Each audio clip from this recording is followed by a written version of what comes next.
Hello मेरे प्यारे दोस्तों, जैसा कि हमने पिछले एपिसोड में देखा था कि यंगर की फाइट हो रही होती है मैजिक हॉल के फायर मैजिशियन से, जो कि 9th लेवल का कल्टीवेटर होता है। वहीं पे हम यंगर को देखते हैं जहां पे उसने लाइफ किट से 2 जाइंट आइस ड्रैगन को समन कर लिया था और यंगर यहीं पे नहीं रुकती है।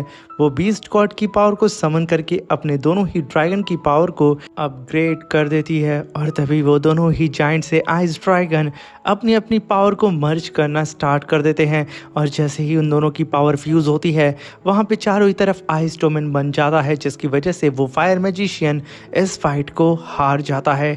मेरे प्यारे दोस्तों, इस एपिसोड को स्टार्ट करने से पहले मैं अपने व्यूवर्स और जिन प्यारे भाइयों ने मेरी पिछली वीडियो पे कमेंट किया है, मैं उन सबको तहे दिल से धन्यवाद कहना चाहता हूँ। साथ में मेरे नए व्यूवर्स, आप भी इसी तरीके से कमेंट कर सकते हैं।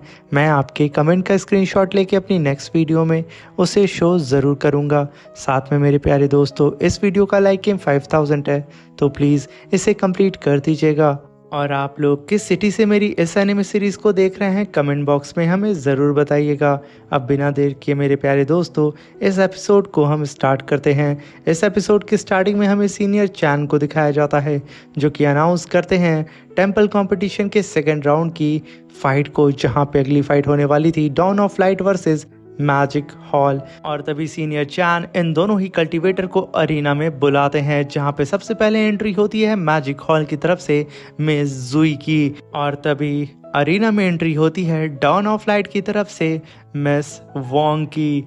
और तभी वो दोनों ही कल्टीवेटर एक दूसरे के सामने आकर के खड़े हो जाते हैं। और तभी हम मैजिक हॉल के एक एल्डर को देखते हैं, जो कि मिस जुई को देख करके कहता है कि मिस जुई हमारे पैलेस मास्टर की पर्सनल डिसाइबल है और इसने ना जाने कितनी इनहेरिटेंस और सीक्रेट स्किल को अचीव किया है, जो सारे ही सीक्रेट स्किल और इनहेरिटेंस को स्पेशली हमारे पैलेस मास्टर ने इन्वेंट किया है। मुझे नहीं लगता है कि यहाँ पे डॉन ऑफ लाइट से जो वोंग आई है वो यहाँ पे हमारी डिसाइबल जुई को हरा सकती है। तभी सीनियर चैन उन दोनों ही कल्टीवेटर से कहते हैं कि क्या तुम दोनों यहाँ पे फाइट करने के लिए तैयार हो। तभी वो दोनों ही कल्टीवेटर हाँ में जवाब देती हैं। तभी सीनियर चैन कहते हैं इस फाइट को ऑफिशियली हम स्टार्ट करते हैं। और तभी हम मिस जुई को देखते हैं, जो कि बिना ही वक्त ज़ाया किए अपनी स्टिक को समन करती हैं और आसमान में एक छलांग लगाती हैं और तुरंत ही वोंग के ऊपर थाउजेंड्स ऑफ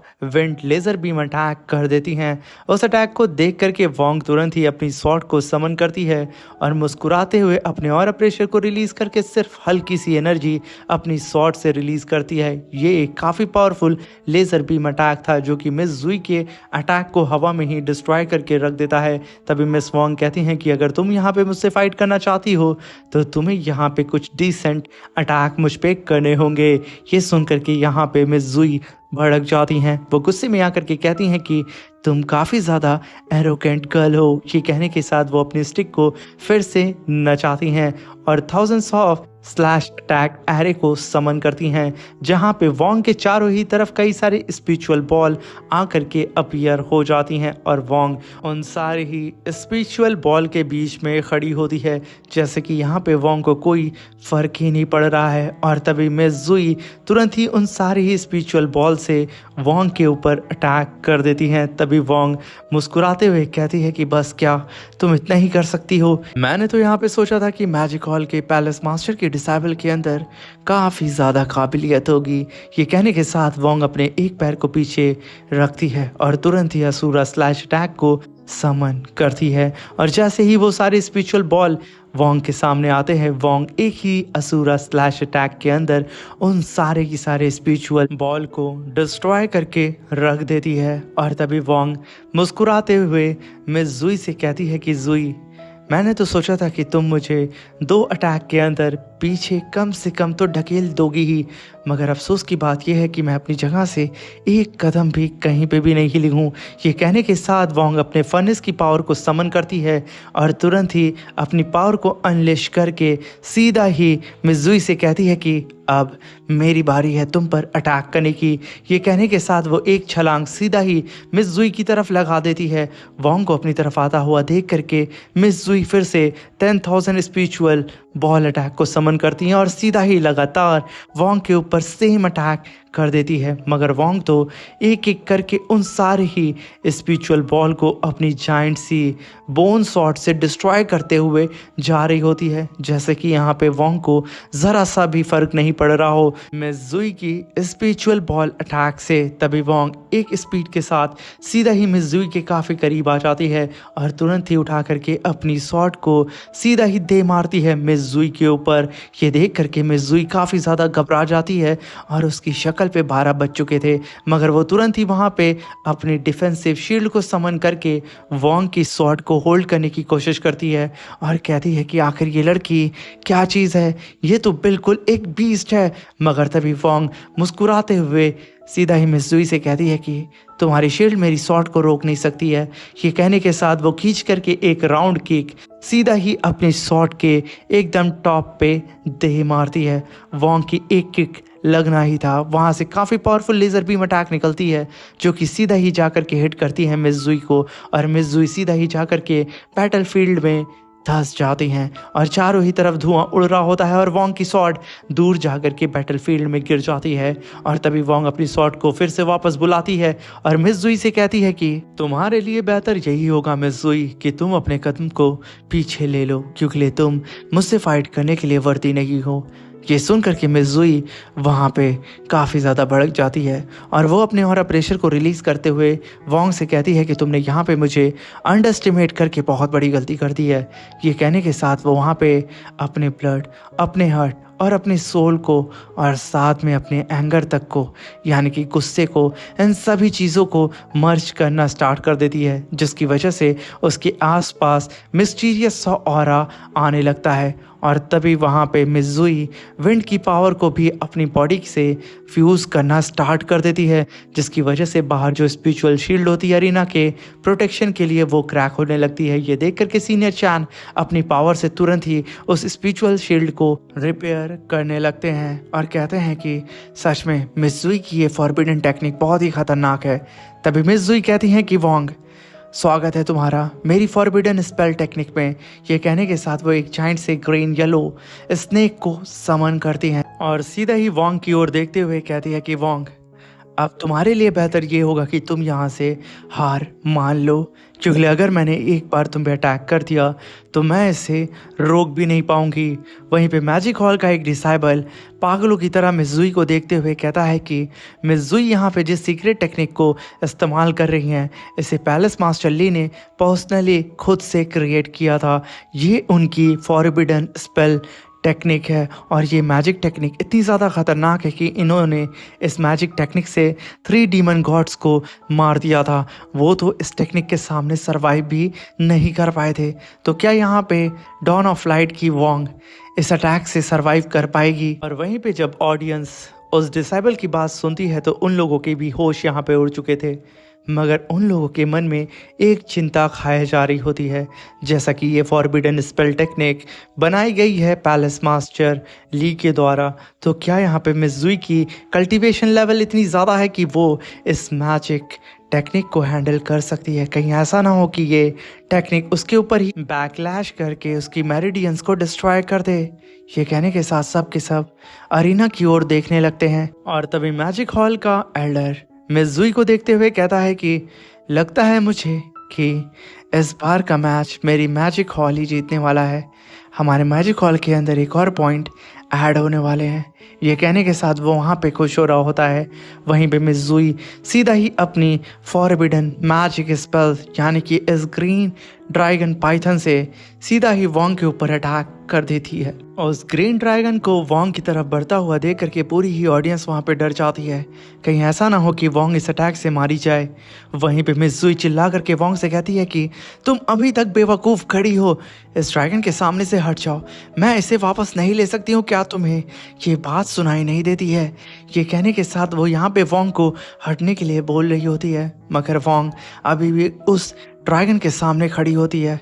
और जैसे ही वो ड्रैगन उसके करीब आता है, वोंग कहती है कि ये ग्रीन ड्रैगन की इतनी औकात नहीं है कि वो यहाँ पे मेरा कुछ बिगाड़ सके।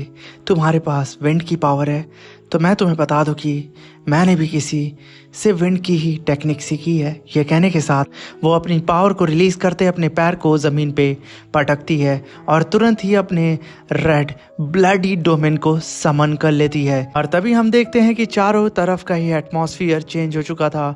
सिर्फ हमें वहाँ पे एक ही चीज़ नज़र आ रही होती है, वोंग का डोमेन, जहाँ पे वोंग के पीछे एक जाइंट सा स्क्रिप्चर अपीयर हो जाता है, जिसे देख करके वो मैजिक हॉल का एल्डर चिल्लाते हुए कहता है कि आखिर इसके पास भी कैसे डोमेन की पावर आ सकती है। वहीं पे वोंग मिज़ुई से कहती है कि मिज़ुई, तुम्हारा स्वागत है मेरे ब्लड हिडन बैरियर डोमेन के अंदर, जहाँ पे सिर्फ मेरा राज चलता है। वहीं पे पूरी ऑडियंस चिल्लाते हुए कहती है कि इस पूरी ही लीग की सबसे ज़्यादा पावरफुल अगर कोई वुमेन है तो वो मिस वोंग है डॉन ऑफ लाइट से। और डॉन ऑफ लाइट की तरफ से 4 लोगों ने तो अपने डोमेन को दिखा दिया है। अब बारी है मिस वोंग के डोमेन को देखने की, आखिर ये डोमेन कितना ज़्यादा पावरफुल होगा। ये कहने के साथ सबकी नज़र मिस वोंग के डोमेन के ऊपर होती है। तभी मिस वोंग तुरंत ही अपनी पावर को रिलीज करके उस ग्रीन ड्रैगन को होल्ड कर देती हैं और वहीं पे वो ग्रीन ड्रैगन मिस वोंग के बैरियर को तोड़ करके मिस वोंग को हर्ट करने की कोशिश कर रहा होता है। और वहीं पे मिस जूही भी बहुत ज़्यादा सफ़र कर रही होती हैं वोंग के डोमेन के अंदर। ये देख करके वोंग सीधा ही मिस जूही से कहती है कि तुम बेवजह यहाँ पे खुद को सेक्रीफाइस कर रही हो मैजिक पैलेस के लिए। मैजिक पैलेस के लॉर्ड सिर्फ तुम लोगों का इस्तेमाल कर रहे हैं, इसलिए प्लीज़ अपनी पावर को यहाँ पे बेफजूलियत में अनलिश ना करो और शांत हो जाओ। मैं तुम्हारे डोमेन को यहाँ सप्रेस कर सकती हूँ। मगर तभी हम वहाँ पे मिस जुई को देखते हैं, जो कि घबराते हुए मिस वोंग से कहती है कि मैं ऐसा नहीं कर सकती हूँ। मैंने मैजिक पैलेस के लॉर्ड से ये वादा किया है कि मैं किसी भी कीमत पे मैजिक हॉल को जीत दिला के रहूँगी, भले ही मेरी फाइट किसी से भी क्यों ना हो जाए। टेंपल कंपटीशन में मुझे मैजिक हॉल को विक्ट्री दिलाना ही होगा, भले ही मुझे यहाँ पे इस फॉरबिडन स्पेल की पावर को बढ़ाने के लिए अपने ब्लड एसेंस को भी क्यों ना बर्न करना पड़े। मैं इस फॉरबिडन स्पेल की पावर को बढ़ा के रहूँगी और वोंग मैं तुम्हें सप्रेस करके रहूँगी अपने मैजिक पैलेस के लिए और अपने मास्टर से किए गए वादे के लिए।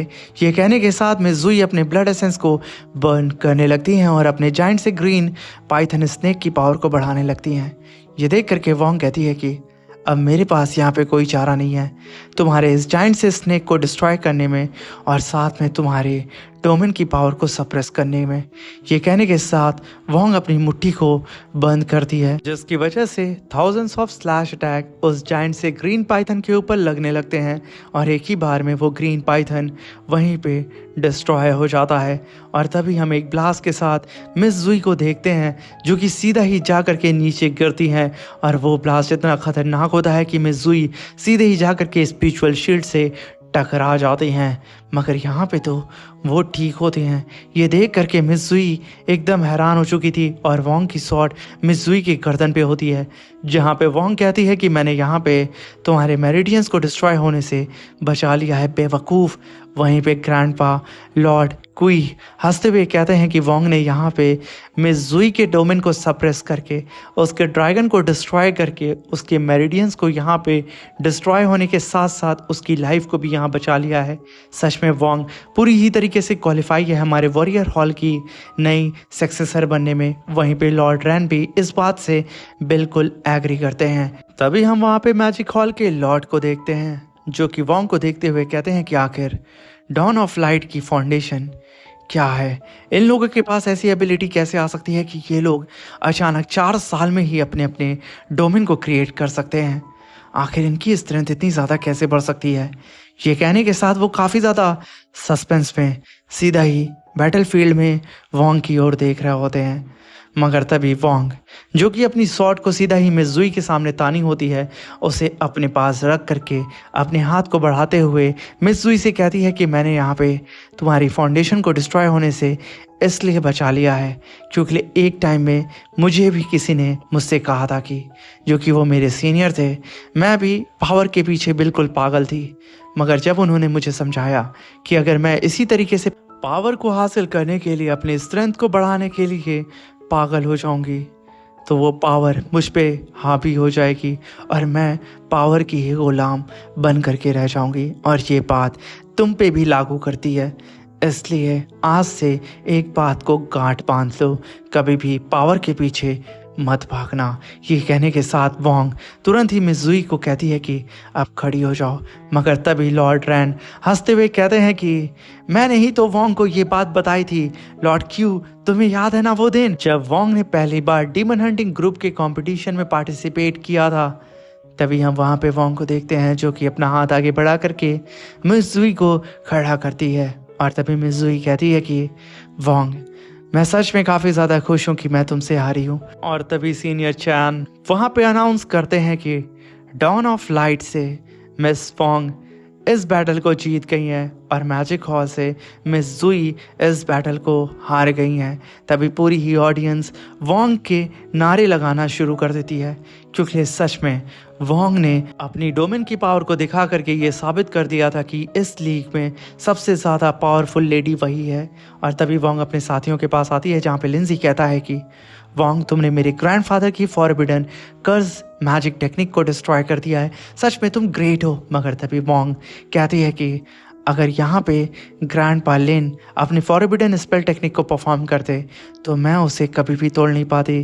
खैर मनाओ कि मिज़ुई की पावर इतनी ज़्यादा नहीं थी कि वो इस फॉरबिडन स्पेल टेक्निक को अच्छे तरीके से कंट्रोल कर सके, इसी वजह से मैंने उसे डिस्ट्रॉय करने में कामयाबी हासिल कर ली। मगर तभी वोंग वहाँ पे लॉन्ग हॉचन से कहती है कि लीडर, आपकी जब फाइट ग्रैंडपा लिन से होगी तो प्लीज़ आप ध्यान रखिएगा। तभी लिंसी कहता है कि मैंने ग्रैंडपा लिन को कभी भी अपनी पूरी पावर का इस्तेमाल करते फाइट करते हुए नहीं देखा है, मगर मुझे यहाँ पे अपने लीडर पे बिल्कुल भरोसा है कि वो मेरे ग्रैंडपा लिन को सप्रेस कर सकते हैं, क्योंकि उनकी करंट स्ट्रेंथ के बारे में हम लोग अच्छे से जानते हैं। हम लोग अगर मिल भी चाहें तो उनके सामने नहीं टिक सकते हैं। इस बात से सब के सब वहाँ पे एग्री करते हैं।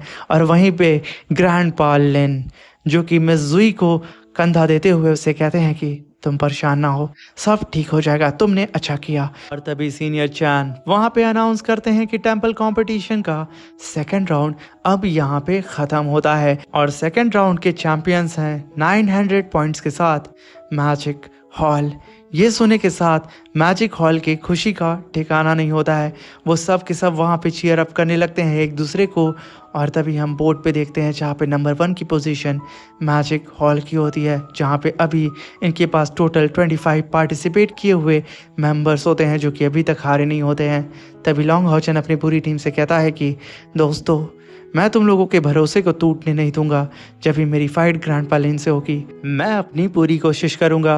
और रही बात टेंपल कंपटीशन के सेकंड राउंड की, तो हमने टोटल 10 मेंबर्स ने इसमें पार्टिसिपेट किया था, जिसमें से 9 मेंबर्स प्रमोट हो चुके हैं थर्ड राउंड में। इसलिए हमें नेक्स्ट थर्ड राउंड में और भी ज़्यादा मेहनत करनी होगी और हार्डवर्क के साथ हमें अच्छे स्कोर करने होंगे, तभी हम लोग मैजिक हॉल को हरा सकते हैं। वहीं पे गॉन्सी बहुत ही ज़्यादा निराश होता है। तभी यांग कहता है कि गॉन्सी, तुम बेवजह यहाँ परेशान हो रहे हो। अगले थर्ड राउंड में हम सब लोग अपनी पूरी जी जान लगा करके फ़ाइट करेंगे, भले ही हमारा अपोनेंट कितना भी ज़्यादा पावरफुल क्यों ना हो। और तुमने भी मेरे दोस्त अपनी पूरी जी जान लगा करके फ़ाइट की थी, हमें तुम पर गर्व है। तभी गॉन्जी को भी वहाँ पे थोड़ी सी राहत मिलती है, जो कि उसका चेहरा लटका था वहाँ पे हल्का सा खिल जाता है। और तभी हमें नेक्स्ट डे का सीन दिखाया जाता है, जहाँ पे सीनियर चैन अनाउंस करते हैं टेंपल कंपटीशन के थर्ड राउंड में आप सभी लोगों का स्वागत है। और टेंपल कंपटीशन के थर्ड राउंड की पहली फाइट होने वाली है Dawn of Light versus Assassin Hall. और तभी डॉन ऑफ लाइट की तरफ से साइनर और असिसन हॉल की तरफ से साइनर के ग्रैंडफादर अरीना में आते हैं। ये देख करके असिसन हॉल के कल्टीवेटर्स एकदम चौंकते हुए आगे भागते हुए कहते हैं कि आखिर सेंथ होली मून पैलेस मास्टर से कैसे फाइट करेंगी, सेंथ आखिर अपने ग्रैंडफादर से यहाँ पे कैसे फाइट कर सकती हैं। वहीं पे पूरी ऑडियंस के अंदर बहुत ही बुरी तरीके से क्रेज़ दौड़ जाता है, क्योंकि एक ग्रैंड डॉटर अपने ग्रैंडफादर से इस बैटलफील्ड में फ़ाइट करने वाली है।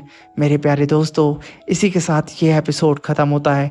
इसके नेक्स्ट एपिसोड में सारे ही कल्टीवेटर्स अपने अपने ग्रैंडफादर से फाइट करेंगे, जो कि सच में काफ़ी ज़्यादा टेरिफाइंग होने वाला है। अब मिलते हैं इसके नेक्स्ट एपिसोड में। Thank you for watching, bye bye, love you all.